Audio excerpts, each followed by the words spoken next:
Hello everyone, welcome back to Target for IQ. मेरा नाम है वैभव। देखिए, ये तो आपने काफ़ी बात सुनी होगी कि अभिषेक बच्चन, ऐश्वर्या राय ये डिवोर्स ले रहे हैं, राइट। बीच में खबर उड़ी थी वीरेंद्र सहवाग, उनकी वाइफ का भी डिवोर्स हो रहा है। एंड अभी हाल फिलहाल में यानी कुछ समय पहले हमने गोविंदा और उनकी वाइफ की डाइवोर्स की रूमर्स भी काफ़ी सुनी है। सोशल मीडिया प्लेटफॉर्म पे काफ़ी बातें यानी रूमर्स फैली हैं। अब जैसे ये रूमर्स फैलती हैं तो एक शब्द है जो काफ़ी चर्चित हो जाता है, पॉपुलर हो जाता है। उस शब्द का नाम है ग्रे डाइवोर्स। अब ये ग्रे डाइवोर्स है क्या, आज की वीडियो में इसको समझते हैं। देखिए, जो भी हमारे बड़े बुजुर्ग थे पहले वो एक चीज बोलते थे कि जो भी कपल्स यानी जिन्होंने अभी नई नई शादी करी है, अगर उनकी शादी को 7 से 10 साल हो जाते हैं तो फिर ये मान लिया जाता है कि हाँ, अब ये आगे अपनी शादी को कंटिन्यू रखेंगे, कोई इनके बीच में दिक्कत नहीं आई, क्योंकि 7 से 8 साल का जो टाइम पीरियड होता है उसमें वो दोनों एक दूसरे को समझ लेते हैं, उनके नेगेटिव्स उनके पॉजिटिव्स को एक्सेप्ट कर लेते हैं। बट अब ये चीज को मैं क्या, हम सबको पता है ये चीज की कोई वैल्यू नहीं है, ये चीज बिल्कुल ही अब गलत हो चुकी है। बिकॉज अब ग्रे डाइवोर्स का कंसेप्ट हमारे भारत में आ चुका है, जो पहले विदेश में काफी चलता था। यानी कि हमारा कल्चर धीरे धीरे शिफ्ट हो रहा है विदेशों की तरफ, और विदेश का कल्चर धीरे धीरे हमारा इंडिया की तरफ शिफ्ट हो रहा है। Reason being, this is the first reason, grey divorce, right. अब ग्रे डाइवोर्स है क्या? देखिए, ग्रे डाइवोर्स उन शादीशुदा कपल्स के बीच में होता है जिनकी उम्र 45 से 50 साल के आसपास हो गई, यानी कि अब उनके बाल सफेद होने लगे हैं। ऐसी उम्र में आके आप डाइवोर्स लेते हो तो उस शब्द का नाम है ग्रे डाइवोर्स, राइट। अब ग्रे डाइवोर्स का कारण क्या है, उसके क्या नेगेटिव इंपैक्ट पड़ेंगे, क्या लीगल प्रोविजंस हैं, आज की वीडियो में हम ये समझते हैं। ठीक है, चलिए अब कारण समझ लेते हैं। पहला कारण है फाइनेंशियल स्टेबिलिटी।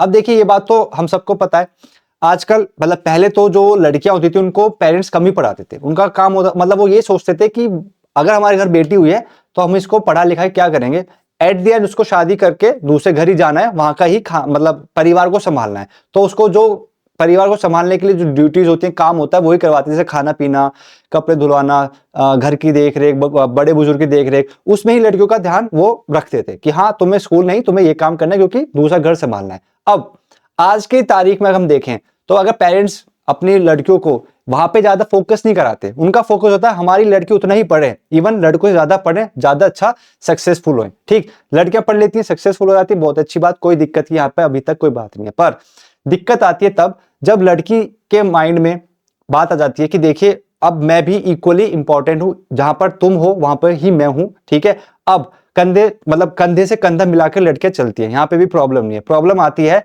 जब उनके माइंड में थोड़ा चेंजेस आने लग जाते हैं। चेंजेस कैसे आते हैं? क्योंकि लड़कियां, इवन लड़के भी ये सोचते हैं कि मैं ही क्यों कॉम्प्रोमाइज करूं, अगर मैं 50 लाख साल का कमा रही हूं तो मैं ही क्यों करूं, राइट। तो फाइनेंशियल स्टेबिलिटी अब दोनों कपल्स के बीच में आ गई, यानी लड़का जितना कमा रहा है लड़की भी उतना ही उससे ज्यादा कमाती है। तो ऐसे में दोनों कपल्स झुकने को तैयार नहीं होते। पहले क्या होता था, अगर हस्बैंड कमा रहा है वाइफ नहीं कमा रही, तो वाइफ के बीच में ये होता था कि अगर मैं डिवोर्स लेके चली भी जाऊं तो मेरा गुजारा भत्ता कैसे चलेगा, मैं अपनी जिंदगी कैसे बिताऊंगी। ठीक, इसी शायद एक कारण की वजह से वो डिवोर्स की तरफ आगे नहीं बढ़ती थी। पर अब दोनों ही पार्टनर्स कमाते हैं तो किसी को कोई प्रॉब्लम नहीं है, इवन फाइनेंशियल प्रॉब्लम तो बिल्कुल नहीं है। ठीक है, तो एक कारण आपका ये है ग्रे डाइवोर्स का। दूसरा, चेंज इन सोसाइटी, यानी कि हमारे समाज में अब इतना बदलाव हो चुका है कि समाज खुद अब डिवोर्स को एक्सेप्ट करने लगा है। पहले तो ये होता था कि अच्छा शादी हो गई और डिवोर्स ले लो तो बहुत बड़ी बात हो जाती थी, पूरे समाज में पूरे गांव में बात हो जाती थी, अरे उन्होंने डिवोर्स ले लिया है। ठीक है, वो काफी मतलब एक टॉपिक बन जाता था। बट आजकल समाज में डिवोर्स एक आम बात हो गई है, हर दूसरे मतलब हर चौथे घर में डिवोर्स चल रहा है। ठीक, तो अब समाज ने ही उस चीज को एक्सेप्ट कर लिया है, तो अब लोग ओपनली समाज मतलब ओपनली डिवोर्स ले रहे हैं, क्योंकि उन्हें पता है कि समाज ने चीजें एक्सेप्ट कर ली है, किसी को कोई फर्क नहीं पड़ता। तो ये हो गया हमारा एक दूसरा कारण। तीसरा हो गया यूनिटी इन फैमिली। पहले क्या होता था, पहले हमारे माता पिता, हमारे दादा दादी के जमाने में क्या होता था कि हर एक व्यक्ति अपने परिवार को इकट्ठा लेके चलता था। ठीक है, कि अगर परिवार में यूनिटी है तो हम सारी चीजें झेल लेंगे। अब क्या होता है, अब लड़का या लड़की या जो भी कपल्स है, मैरिड कपल्स है, अब उनका यूनिटी में कोई नहीं है, फैमिली का कोई ध्यान नहीं है। उनका है कि मैं पहले अपने आप पे ध्यान दूं, मैं खुश तो सब खुश। ठीक, पहले क्या होता था, पहले होता था कि भाई अगर मैं भी थोड़ी दुखी हूं तो अब मैं अपने परिवार को साथ लेके चलूंगा या चलूंगी तो सब खुश हैं तो मैं खुश हूं। बट अब उल्टा हो गया है, अब मुझे फैमिली का कोई लेना देना नहीं है, अगर मैं खुश हूं तो फैमिली चाहे खुश हो ना हो कोई लेना देना नहीं है। तो तीसरा कारण हमारा एक ये भी हो सकता है ग्रे डाइवोर्स का। चौथा कारण जिसे मैं समझता हूं एक्टिव इन सोशल मीडिया, यानी कि जब से एक हमारे मोबाइल फोन की क्रांति आई है हमारे समाज में, तो कहीं ना कहीं समाज में बदलाव हुआ है, जैसे कि चेंज इन सोसाइटी। ठीक, आप इवन देखते भी होंगे, आप अगर फेसबुक, सोशल ट्विटर, इंस्टाग्राम, ये सब जो भी सोशल मीडिया प्लेटफॉर्म्स है वो यूज करते हो, तो कहीं ना कहीं ऐसी चीजें हमें देखने को मिलती है, हम चीजें इनडायरेक्टली इन्फ्लुएंस होने लग जाते हैं, ये बात फैक्ट है। ठीक है, तो इसी चीज मतलब इतना जो ये चीजें हम सोशल मीडिया पे इतने प्लेटफॉर्म मतलब सोशल मीडिया पे इतने एक्टिव हो गए, मोबाइल फोन्स यूज करने लगे, तो कारण एक इनमें से ये भी है। पहले क्या होता था, एक फनी बात अगर मैं आपके साथ शेयर करूं, कि पहले जब लड़ाई होती थी, जब मोबाइल फोन्स कुछ नहीं था, तो अगर हस्बैंड वाइफ के बीच में लड़ाई होती है, तो वाइफ अगर काफी परेशान है भी, तो वो अपने फादर को, मदर को कैसे मैसेज भेजेगी, क्योंकि मोबाइल फोन्स होते नहीं थे, तो थक थका के उनके बीच में कॉम्प्रोमाइज हो जाता था, शादी चलती थी। अब क्या है, अब अगर हस्बैंड वाइफ की लड़ाई हुई, तो विद इन अ सेकेंड ये बात वो अपने पेरेंट्स को बता देती है। ठीक, ऐसे में क्या होता है, पेरेंट्स उनको और मोटिवेट करते हैं कि बेटा तुझे क्यों दबना है, हमने क्या तुझे बचपन से ऐसे पाला है, तुझे अगर ज्यादा परेशानी है तो हमारे घर वापस आ जा। तो कहीं ना कहीं एक मोबाइल फोन भी मैं कारण समझता हूं कि ये ग्रे डाइवोर्स का कारण, या रिसेंट जो डाइवोर्स होता है, यंग कपल्स पे भी जो डाइवोर्स होते हैं, मोबाइल फोन भी या सोशल मीडिया प्लेटफॉर्म भी वन ऑफ द रीजन है।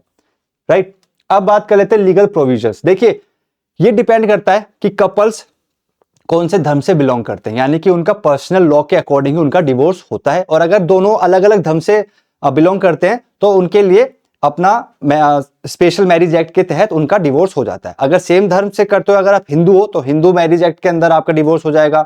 ठीक है, मुस्लिम हो तो मुस्लिम्स के अकॉर्डिंग आपका डिवोर्स होगा, और अगर एक पार्टी हिंदू है, एक मुस्लिम है, या दोनों अलग अलग जाति या धर्म से बिलोंग करते हैं, तो ऐसे में आपका स्पेशल मैरिज एक्ट के अंदर डिवोर्स हो जाएगा। अब ऐसा नहीं है कि भाई अगर आप 40-45 साल में डिवोर्स ले रहे हो और एक कपल ले रहा है 25-30 साल में, तो उनका प्रोसीजर प्रक्रिया अलग होगी, नहीं, प्रक्रिया लगभग सेम ही चलेगी। राइट, पहला है फाइनेंशियल प्रॉब्लम, यानी कि आप ये समझिए, जैसे सपोज करो 55, 60 या 65 साल की उम्र में आप कहीं से आपको, अगर आप गवर्नमेंट जॉब में हो, तो आप अगर रिटायरमेंट करते हो या रिटायरमेंट आपका हो जाता है, तो आपको बहुत ही मतलब फंड्स मिलते हैं। ठीक है, पेंशन फंड्स, ये सब आप क्या करते हो, उस उम्र में आकर ये पैसे अपने बच्चों को दे देते हो, आपके पास कुछ नहीं बचता। उसके बाद आपका अगर डिवोर्स होता है, तो आपके पास तो कुछ ऐसा अमाउंट है नहीं कि आपका बुढ़ापा कट जाए, तो आपको जो पहली समस्या देखने को मिलती है वो दिखती है पैसों से रिलेटेड, यानी फाइनेंशियल प्रॉब्लम आपको देखने को मिलती है।